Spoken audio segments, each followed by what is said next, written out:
देखिए, प्रदेश की जनता सरकार से जानना चाहती है कि 3.5 साल सरकार के हो गए। 3.5 साल में प्रदेश सरकार के पास कितना रेवेन्यू प्रदेश से आया, कितने इन्होंने लोन लिया, कितना केंद्र सरकार से भिन्न प्रोजेक्टों के लिए पैसा लिया। टोटल 3 जगह से जो पैसा आया वो कितना पैसा आया, कहाँ खर्चा, प्रदेश की जनता जानना चाहती है। उस पर प्रदेश की सरकार श्वेत पत्र जारी करे, ये मैंने कहा। दूसरा मैंने ये कहा कि आज प्रदेश का दिवालिया निकल चुका है, प्रदेश के कर्मचारियों की सैलरी तक डेफर कर दी और इसका मतलब कि प्रदेश का पूरी तरह जो है वो आर्थिक इमरजेंसी लग चुकी है।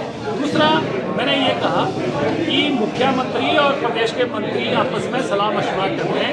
मुख्यमंत्री दिल्ली से लौटते हैं तो केंद्र सरकार को गालियाँ देते हैं कि केंद्र सरकार ने दिया कुछ, सरकार जो है हिमाचल से भी बात कर रही है और मंत्री जो हैं वो केंद्र सरकार की जमकर तारीफ कर रहे हैं कि केंद्र सरकार हमें डटकर जो है सहयोग कर रही है। तो पहले आपस में सलाह करें। दूसरा मैंने कहा कि मुख्यमंत्री हिंदुस्तान के सबसे झूठे आदमी हैं। मुख्यमंत्री रिकांगपिओ में जो हिमाचल दिवस जो है वो मनाया गया, वहाँ पर उन्होंने घोषणा करी कि मैंने 10 की 10 गारंटियाँ पूरी कर दी हैं। भाई कहाँ गारंटियाँ पूरी हो गई, कहाँ 1500 रुपये मिल गया महिलाओं को, कहाँ 300 यूनिट फ्री हो गए, कहाँ जो है वो 3.5 साल में 3.5 लाख नौकरियाँ आपने दे दी। तो हिंदुस्तान के सबसे झूठे मुख्यमंत्री हैं। दूसरा मैंने ये कहा कि मुख्यमंत्री ने भी घोषणा करी कि मैंने जो घोषणा करी थी कि क्लास 1 और क्लास 2 के अधिकारियों की सैलरी को हम डेफर कर रहे हैं 6 महीने के लिए, तो उसको हम विड्रॉ करते हैं। उधर विड्रॉ करने की बात करते हैं और शिमला के में आके नोटिफिकेशन कर देते हैं और सब अधिकारियों की सैलरी जो उसकी डायरेक्शन की नोटिफिकेशन हो जाती है। तो मैंने कहा कि मुख्यमंत्री बोलते कुछ हैं, करते कुछ हैं, कहते कुछ हैं और जाके दूसरे राज्यों में झूठ बोलते हैं। इसलिए जो इनका एक सिंडिकेट बना हुआ है, ये सिंडिकेट को मैंने कहा कि सिंडिकेट कहीं अच्छे हॉस्पिटल उनको चेक कराइए कि कोई प्रॉब्लम तो नहीं है, क्योंकि मुख्यमंत्री का पद तो संवैधानिक पद है। यहाँ से जो आदमी मुख्यमंत्री घोषणा करता है, कुछ बोलते हैं, उसको कोई कॉन्स्टिट्यूशन बन जाता है। एक पत्थर पे लकीर होती है पर मुख्यमंत्री पर विश्वास नहीं करते लोग, इसलिए कुछ ना कुछ इनके खराबी है, तो इसलिए इनको चेक करा लेना चाहिए। ये सिंडिकेट जो है इनकी बनी हुई है, ये मित्रों की सिंडिकेट जो प्रदेश को लूटने का काम कर रही है। मैंने कहा जितना इन्होंने प्रदेश को लूटा है इतना तो मुगलों ने नहीं लूटा, इतना तो ईस्ट इंडिया कंपनी ने हिंदुस्तान को लूटा जितना प्रदेश को उन्होंने लूटा है। और ये सिंडिकेट जो है ये तो कई राज्यों में देखा कि सिंडिकेट के रूप में शराब के ठेके ले लेते थे, शराब के सारी दुकानें उठा लेते थे। ये तो सिंडिकेट उस तरीके से काम कर रही है और ये सिंडिकेट वही सिंडिकेट है जो NSUI के समय थी, जब गाड़ियों के इंजन बिक गए थे।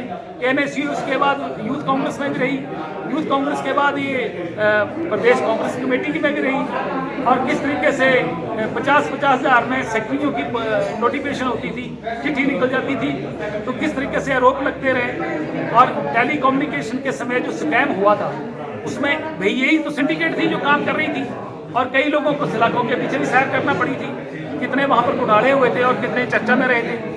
तो ये सिंडिकेट का इतिहास जो है आज पहली बार इनको मौका मिला है, इसलिए सिंडिकेट ये डीलरों की तरह काम कर रही है। जहाँ जहाँ भी जमीन मिलती है वहाँ जमीन देखते हैं, जमीनों को सौदे हो रहे हैं, पैसा कहाँ से आ रहा है। और कई तो सिंडिकेट के ऐसे मेंबर हैं जिनके पास गाड़ियों में तेल डलवाने के पैसे नहीं होते थे, आज अरबों की संपत्ति के मालिक बन गए। इसी तरीके से आपके सोलन में जिस तरीके से चेस्टर हिल का मामला हुआ है, आप सरकार के जो उच्च अधिकारी हैं वो मुख्यमंत्री की नाक के तले जो है वो जूतियों में दाल बट रही है, जैसे एक दूसरे के ऊपर आरोप लगा रहे हैं। सरकार के उच्च अधिकारी सोलर कारपोरेशन को आदेश कर रहे हैं, चिट्ठी लिख रहे हैं कि इनको पानी का कनेक्शन दे दो। भाई आपका क्या कनेक्शन है? दूसरा, आपके सोलर कारपोरेशन के अधिकारी और TCP के अधिकारी 2023 में फरवरी महीने में विदेशों में जो यात्रा कराई गई जिसमें दुबई बैंकॉक गए थे, क्या सरकार से इजाजत लेके गए थे या फिर वो चेस्टर हिल वाले जो लेके गए थे वो क्या आसान काट दी?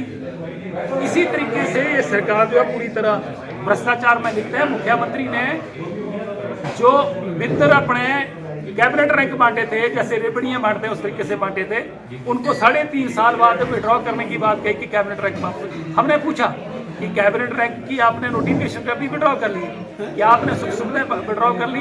कैबिनेट रैंक की जो तनख्वाह मिल रही है, गाड़ियां मिल रही हैं, बंगले मिल रहे हैं, स्टाफ मिला हुआ, क्या वो भी विड्रॉ हो गया? मुख्यमंत्री दूसरों की आंखों में धूल झोंकते हैं और मुख्यमंत्री का साथ देने वाले, चाहे इससे पहले पंडित सुखराम थे, चाहे आनंद शर्मा थे, चाहे विद्या श्लोक थे, उनके साथ क्या सलूक है।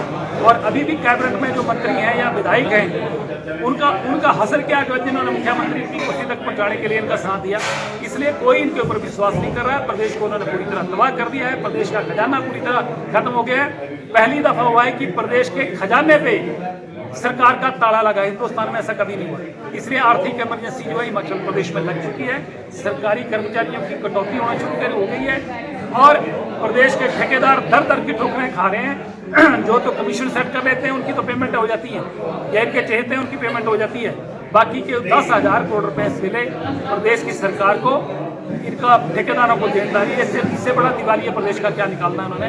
इसलिए ये जो सिंडिकेट के मित्र हैं और ये मित्र जो हैं, एक इनकी जो टोली बनी हुई है, इनकी स्थिति ये है कि ये जो ग्रह जो है, ये ग्रह जो है प्रदेश के ऊपर भारी पड़ रहे हैं। एक ग्रोह है, ग्रोह सिंडिकेट जो है ग्रोह है। और ये जो ग्रह है ना, ये इनका एक ही इंतजाम है, इनके लिए कोई अनुष्ठान कराने की जरूरत नहीं है, ना इनके लिए कोई पाठ कराने की जरूरत है।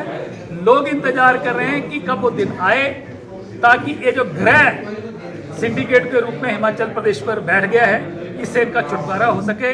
और मुख्यमंत्री नहीं चाहते थे कि प्रदेश का जो बेसिक स्तंभ है, बेसिक पिलर है, पंचायती राज, इसका चुनाव हो सके। मुख्यमंत्री ने तक कोशिश कर ली, हाईकोर्ट तक, सुप्रीम कोर्ट तक कोशिश कर ली।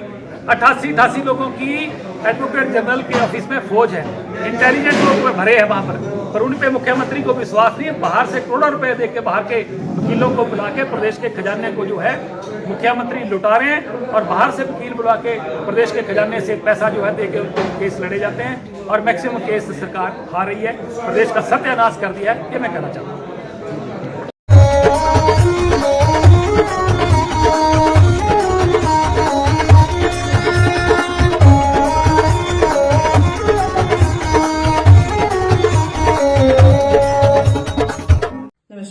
मैं Alka Bhardwaj, principal Gurukul international school Kunihar.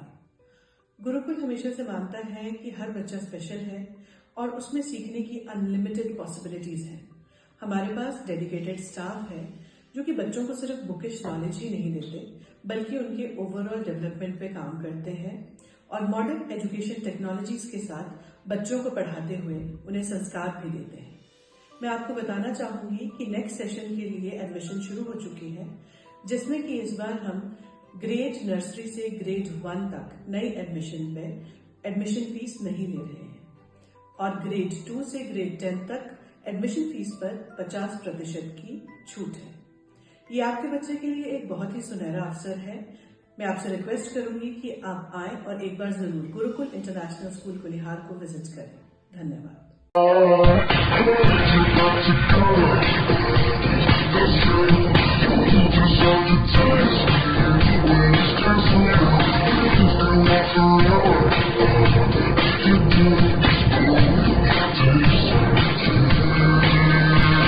Looking for a school that shapes not just students but future leaders? Welcome to Kasoli International Public School, a world-class residential institution where learning goes beyond classrooms.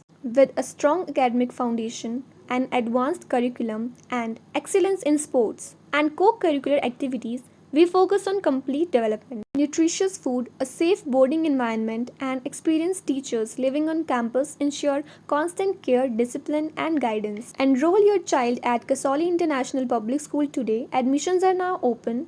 Give your child the future they truly deserve. Thank you.